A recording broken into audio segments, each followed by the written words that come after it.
The Los Angeles Lakers are the center of the NBA universe. Every highlight, every box score, every single soundbite gets blown up and blasted across our screens. I mean, Chris Smoove posts them like crazy when there's other better games. They're a content machine, built on the larger-than-life personas of their superstars. But what if I told you this team, the one being sold to you as a title contender, is actually a house of cards? What if all the hype is just hype? While everyone is hypnotized by the star power, they're choosing to ignore the massive fundamental flaws that are going to get this team bounced from the first round. Again, I get it. The narrative is easy to buy. With Luka Doncic and LeBron James, the Lakers are a lock for a deep playoff run. But the reality is so much more complicated. This is a team with a shaky defense, a shocking lack of consistent three-point shooting, and a supporting cast that looks solid on paper but tends to vanish when the pressure is on. Today, we're going to pull back the curtain and take a look at the stats and roster issues and expose why this team is not a real contender. We're going to break down why their superstar duo, as incredible as they are, won't be enough to save them from another early exit. Let's just start with the obvious. The thing that gives every Laker fan a reason to believe. You have Luka Doncic and LeBron James. On paper, it's an absolute dream. Luka is a generational offensive talent, a walking triple-double who bends a defense to his will on every possession. And then you have LeBron. At 40 years old, he's still one of the smartest players to ever pick up a basketball, a master manipulator on the court, and a freight train in the post. But here's the hard truth. Their individual greatness hides a deeply flawed team concept. Last season, the Lakers' offense often just became a predictable hero ball system where everything ran through one of them. We saw it in the playoffs against Minnesota. When the game slows down and a good team has 7 games to figure you out, that predictability is a killer. Just look at the recent loss to the Suns, where LeBron seemed totally disengaged and had a quiet scoring night. Any team that relies that heavily on 1 or 2 guys to create everything is a team that can be solved. And we have to talk about the physical toll. LeBron is 40. He's been dealing with injuries, including recent sciatica problems that have kept him out of games. Expecting him to carry a huge offensive load and anchor the defense for a 2-month playoff grind is just asking for trouble. The hope that he can still be superhuman is the Lakers' first and most critical point of failure. And while Luka is younger, his usage rate is off the charts. He has to do so much just to keep their offense going, which leads to exhaustion and bad turnovers in big moments, like his 9-turnover game in that loss to Phoenix. The superstar duo is the Lakers' greatest strength, but their over-reliance on them is their Achilles heel. It's a spectacular show, but it's built on a fragile foundation. And that brings me to the supporting cast, which feels more like a collection of mismatched parts than a real championship core. Look, the front office made moves and grabbed headlines this past July, signing DeAndre Ayton and Marcus Smart in free agency. On the surface, those look like smart plays to fill some obvious gaps. But once you dig a little deeper, the cracks start to show. Let's start with Ayton.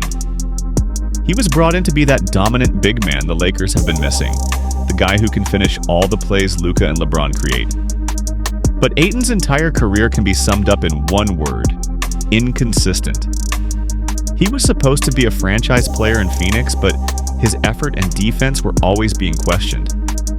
Sure, he's an upgrade over what they had, but is he the guy who can go toe-to-toe with the best centers in the West and actually win a series? We saw what happened when they faced a truly dominant big in last year's playoffs. Ayton isn't the answer. He's just a more talented version of the same old problem. He'll get his numbers, but over 7 games, his inconsistency is going to be a huge issue. Then you have the hyped-up addition of Marcus Smart, who also signed this summer. He's sold as the defensive anchor, the tough, gritty leader who's going to give this team an identity. And yeah, he brings that fire, but he also brings major offensive question marks and a history of injuries. A guard who shoots in the low 30s from 3 for his career is not the floor spacer you need next to Luka and LeBron. Playoff teams will just leave him open, daring him to shoot and packing the paint to stop the superstars. His defense is great, but if he's a black hole on offense, he's a liability when it counts. And what about the bench? We hear names like Gabe Vincent, Jared Vanderbilt, and newcomer Jake LaRavia, another 2025 free agent signing. as proof of their depth. But let's be real. There's also 2024 first-rounder Dalton Knecht, who can provide a spark. But is that a bench that scares teams like the Thunder or the Nuggets? Tracy McGrady said, "When you look at that bench, who can you count on for consistent production in a playoff series?" The honest answer is nobody. This roster is projected to win 47 to 50 games, which sounds good, but in the brutal West, that probably gets them a 4th or 5th seed with no home court advantage. They're a good team, not a great one. And in the playoffs, good gets you sent home early. Now, let's talk about the man trying to put all these pieces together. Second-year head coach, J.J. Redick. Redick was a decent player and is a respected basketball mind, but being a head coach for the Los Angeles Lakers is a completely different beast. And the early returns have been a little worrying. During last year's playoffs, his coaching decisions were heavily scrutinized. Fans and analysts pointed to his predictable offensive sets that just devolved into ISO ball for his stars. In tight games, his adjustments were slow and his rotations were questionable. We saw it in Game 4 against the Timberwolves, where he played his starters for the entire second half, running them into the ground and blowing a lead. That move and his defensive reaction to the media afterward showed an inexperienced coach feeling the pressure. His old comments as an analyst, where he would criticize coaches for making excuses, have come back to bite him now that he's the one explaining his team's issues. He has accepted the blame, saying, "No one's harder on me than me," but the on-court product keeps showing the same flaws. A great coach can make a flawed roster better. A rookie coach who's learning on the job is more likely to get exposed. When you're up against elite coaches in the playoffs, the tactical battle from the sideline is just as important as the talent on the floor. Redick's reliance on his stars and his struggles with in-game adjustments are a massive red flag. It means when another team throws a punch, the Lakers might not have a counter. I know this is a hot take, and half of you are probably already hammering away in the comments. But before you do, let me know. What do you think is the biggest thing holding this team back? Is it the spotty supporting cast, or is it J.J. Redick's inexperience? Drop your thoughts below. Alright, I can already hear what you're thinking. You're crazy. This team has Luka and LeBron. They can win any series on talent alone. And you're not totally wrong. They are arguably the most skilled duo in the league.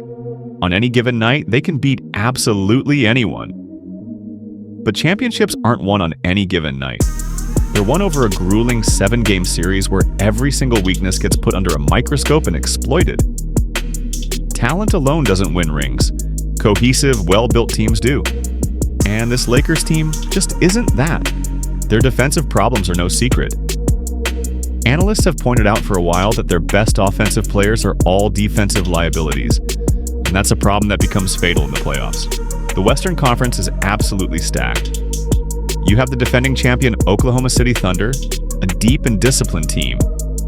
You have the Denver Nuggets, led by the best player in the world with an improved supporting cast. You've got a hungry and talented Houston Rockets team on the rise. These teams aren't just talented, they're complete. They have depth, they have a defensive identity, and they have proven coaches. They are going to hunt the Lakers' weak defenders. They will exploit the poor shooting. They will dare DeAndre Ayton to be a consistent force for an entire series. And they will cash in on every questionable rotation and slow adjustment from the sideline. Having two of the best players alive gives you a shot, but it doesn't make you invincible, especially when the rest of the foundation is this shaky. So when you put it all together, what do you get? It's easy to get lost in the hype of the Lakers' mesmerizing superstars. But when you look past the highlight reels and the big names, you see a team with critical and probably fatal flaws. You see a 40-year-old legend being asked to fight off father time, a hero ball offense that can be figured out, an inconsistent third option, a bench that can't be trusted, and a second-year coach learning under the brightest and harshest lights in all of sports. Their defense is average at best, and their three-point shooting is near the bottom of the league. Two things that are absolutely non-negotiable for a modern championship team. So while the world is busy crowning the Lakers in December, we're looking at the writing on the wall. The stats don't lie, the holes in the roster are glaring, and the coaching isn't enough to fix it all. And that is why the Lakers, for all the hype, are heading for another first-round exit. But hey, that's just my take. What do you think? Am I right or am I completely off base? Let me know in the comments below and we can debate it. Don't forget to like and subscribe for more NBA breakdowns that cut through the noise. Thanks for watching.